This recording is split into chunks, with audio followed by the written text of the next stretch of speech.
Hai, selamat datang di Anglit Story. Apa kabar? Aku mau cerita sedikit tentang virus karena aku terngiang-ngiang perkataan temanku yang dia bilang ini virus ini katanya sudah ribuan tahun, tapi kenapa kok sepertinya tidak ada para ahli yang berusaha membuat obatnya atau vaksinnya atau bagaimana lah. Aku bukan virusologi, tetapi aku cuma mau sharing sedikit tentang virus ya. Virus ini beda dengan bakteri. Dari ukurannya dia lebih kecil daripada bakteri. Dan kalau bakteri itu terdiri dari satu sel, bentuknya simpel, sederhana. Sedangkan kalau virus ini bentuknya lebih kompleks. Terus juga virus tidak memenuhi syarat makhluk hidup. Kalau makhluk hidup kan setidaknya bernafas, berkembang biak, atau bereproduksi. Terus dia butuh makan, butuh minum, bergerak, hal yang tidak dimiliki oleh virus. Jadi kalau yang menurut sumber yang aku baca, virus is not living thing karena beberapa syarat makhluk hidup itu dia tidak penuhi. Walaupun sebagian virus ada yang bisa memakan bakteri, tetapi virus tidak bisa bertambah besar.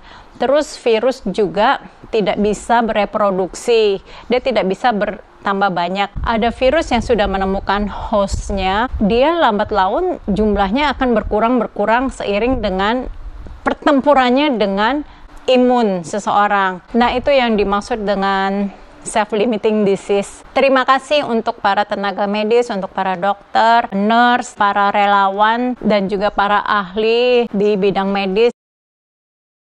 Kalau kemarin aku sudah membuat video tentang pH jeruk. Nah, sekarang aku juga lagi senang nih mengukur pH. Kali ini aku mau mengukur pH kopi. Kalau Piccolo ini 70% espresso, 30% susu. Tapi sebelumnya aku juga mau mengingatkan, pH masing-masing kopi ini berbeda acidity-nya tergantung jenis kopinya, entah itu robusta atau arabica. Jadi ya kayak gimana kita kepo. Aku pakai susu ini adalah susu fresh milk. Kita kalau mengukur pH itu setidaknya kita harus tahu sumbernya dari mana, karena supaya jelas masing-masing punya pabrik susu, punya pabrik air tersendiri, dan pasti mereka mengambil dari sumbernya itu yang berbeda-beda pasti pH-nya. Kayak misalnya kalau kita mau mengukur pH air, ini pH airnya dari pegunungan mana, itu yang kadang ya suka terlupakan. Kalau ini susunya dari pegunungan yang indah di Jawa Barat, 1200 meter di atas permukaan laut. Detailnya sih begitu aja. Kalau mau tahu komplitnya kayaknya kita mesti telepon orangnya, cuma sayangnya pulsanya nggak ada. Aku memakai kopi Arabica Wamena. Itu adalah produksi kopi lokal Indonesia. Ya gitulah. Arabica Papua Wamena. Pertama-tama kita mau ngetes dulu nih pH kopi espresso sama pH kopi French press. Maaf, ini ada gangguan semata-mata gangguan bukan di layar handphone Anda, tetapi ada di sini. Yuk kita lihat. Ini adalah French press. Jadi pertama kali kita menyeduh kopi, taruh di sini, terus kasih air panas. Kira-kira air panasnya itu sekitar 70 sampai 90 derajat. Setelah 5 menit baru ditekan. Begini. Dia French pressnya sudah aku minum. Berapakah itu pH-nya? 4,8.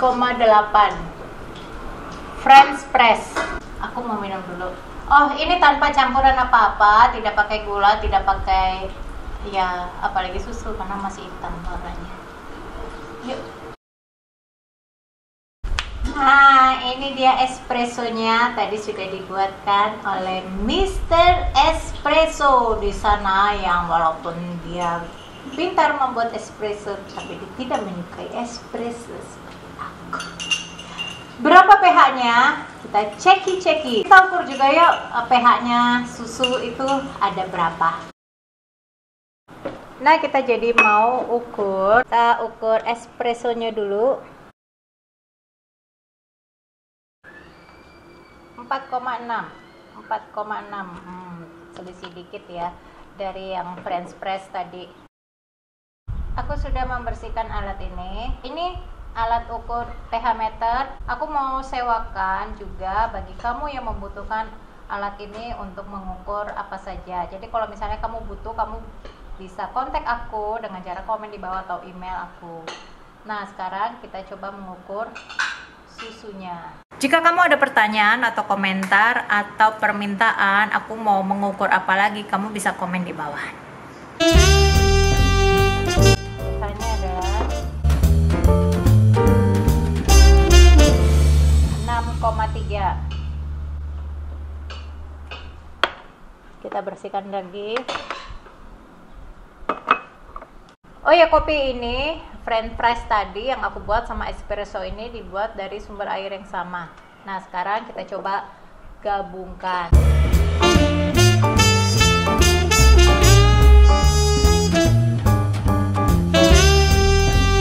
Piccolo yang terpaksa diaduk.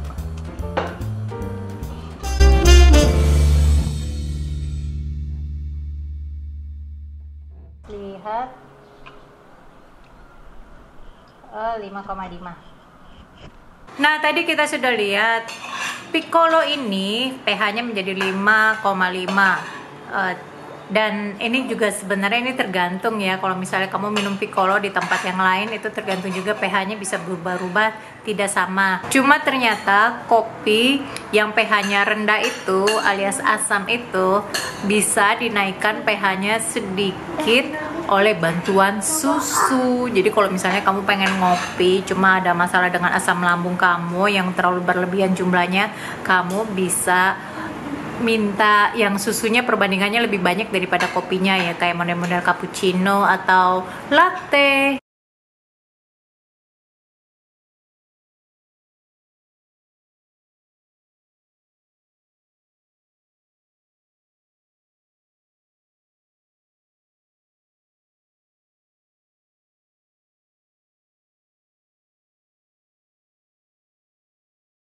Terima kasih sudah nonton. Jangan lupa like dan subscribe.